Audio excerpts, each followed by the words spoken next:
Hey, are you living in a negative story? Are you letting something that happened to you years ago or something somebody said to you years ago affect you every day and it's affecting you moving forward in life?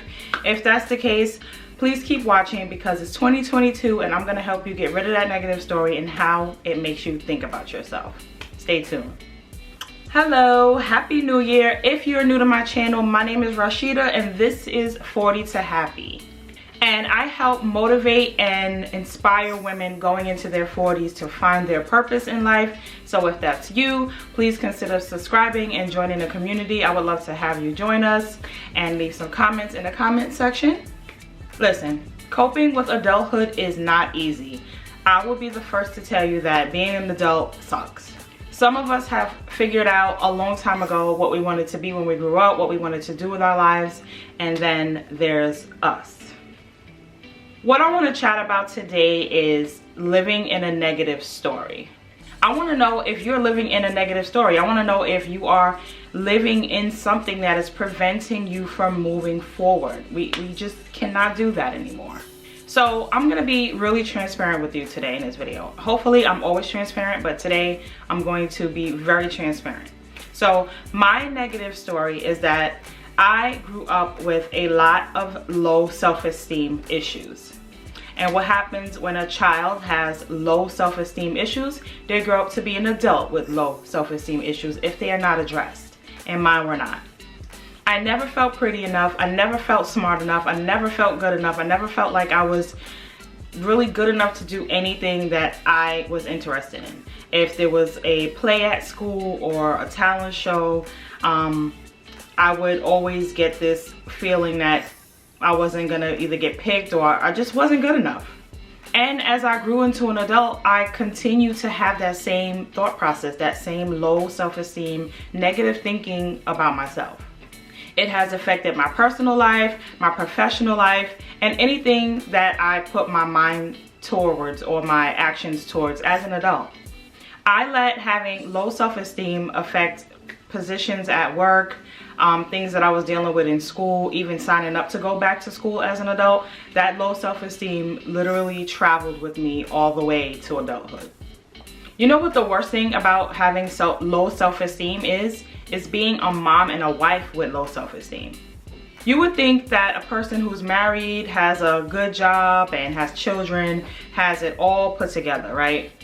But deep down, I was suffering from low self-esteem. I would tell myself awful lies about myself and I would believe them. I would tell myself, no, you're not gonna get the promotion. You're not gonna get the job. You're not smart enough. You don't know how to do this. You don't really know how to do that. You don't have enough this. You don't have enough that. The first good opportunity that I would get presented with, I would talk myself out of it. And I remember just thinking back to positions or somebody asked me if I wanted to do something I was going to help me professionally, I would literally talk myself out of it. And sadly, that was the only language that I understood, was to be negative and to talk myself out of things, even though deep down I was really good at these things and I was really smart and I was good enough.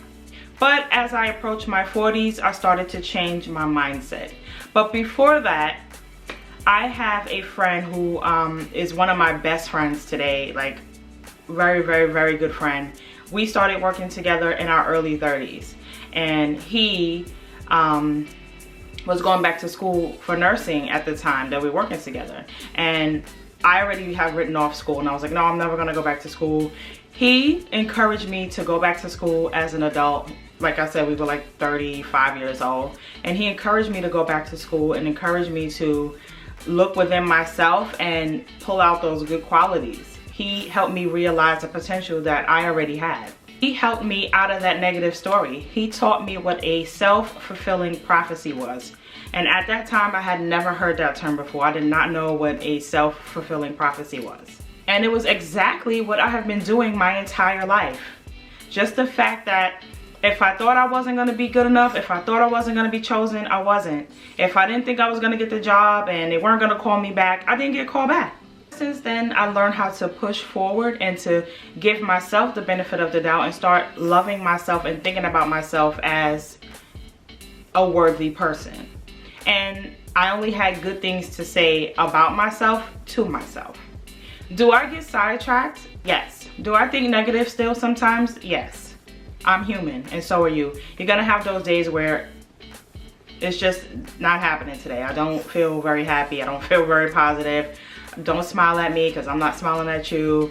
You're gonna have those times, but the point I'm trying to make for this video is to stop continuously feeling that way. Stop continuously lying to yourself and telling yourself that you're not good enough, that you don't look good enough, you don't have the skills, you're not smart enough.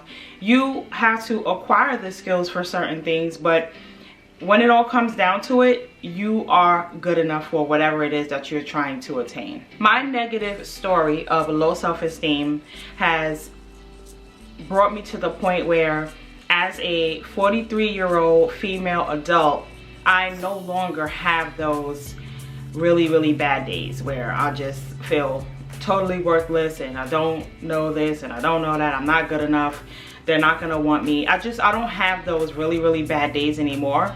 And the reason why I changed the name of my channel to 40 to Happy is because I know that there's a lot of 40+ women out there who feel like me. I know there are. I know you're out there, and I'm here to help you.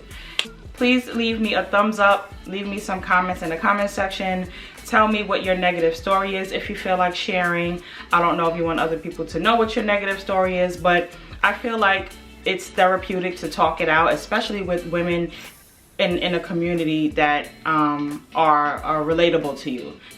I wanted to reach out to women like myself who have had similar backgrounds to mine, and so that we can be there for each other and just help each other with certain things. P.S. I have written an ebook that I'm hoping it's gonna be ready by the end of January. It's called Make Your 40s Amazing, and I am really excited about it. I have it in the proofreading stage right now. I don't know why I can't say that. It's in the proofreading stage right now. I have somebody, an editor, looking over my work. I'm gonna have that for sale. It's gonna be on my website. I'm going to have a blog. So please look out for that. I would love for you to come over to my website and see what I'm doing over there. But yes, I'm trying to have that ready for you guys before the end of January.